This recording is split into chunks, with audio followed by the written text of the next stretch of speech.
In the heart of Obilaja village, an 18-year-old girl named Ebele began a new chapter of her life. Sent by her struggling family to work as a maid, she arrived at the Adeoye household, where she hoped to earn enough to support her poor family. Madam told Ebele, "Make sure you wash the children's clothes after their lunch." "Okay." Ebele worked tirelessly, her only reward being the children and the hope of helping her family. One evening, Mr. Adeoye, a 45-year-old man with a commanding presence, returns home from work. He calls Ebele into the sitting room under the pretense of discussing household duties. Mr. Adeoye said to Ebele, "You've been working hard. Sit down for a moment. You're family now and feel comfortable." The first touch was subtle, but it left a mark. Ebele grows quieter, her once cheerful demeanour replaced by fear.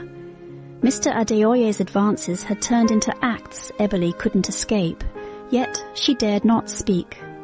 3 months later, Mrs. Adeoye notices Ebele's loose clothing and frequent nausea. She confronts her in the kitchen. Mrs. Adeoye said to Ebele, "You've been looking different lately. Are you sick?" Ebele avoids her gaze, trembling. Mrs. Adeoye yelled, "Speak up, girl! What's wrong with you?" Unable to hold back, Ebele bursts into tears. Ebele sobbing, I'm pregnant, Ma." Mrs. Adeoye, shocked. "Pregnant? How? Who is responsible?" Ebele hesitates, then whispers the unthinkable. Ebele cried, "Your husband, he is the father." The revelation explodes Adeoye household. Mrs. Adeoye confronts her husband, who initially denies everything. Mrs. Adeoye yells, "Ebele is a child. How could you? You brought shame upon this house." Mr. Adeoye accused Ebele of lying and trying to destroy his family. Mr. Adeoye stammers, but the truth is undeniable. The village soon learns of the scandal.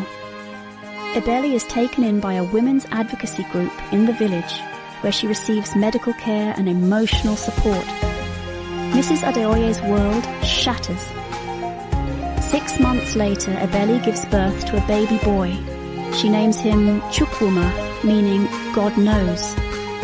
With the help of the women's group, she begins to rebuild her life, learning skills to support herself and her child. Mrs. Adeoye struggles with the betrayal and must decide whether to divorce her husband.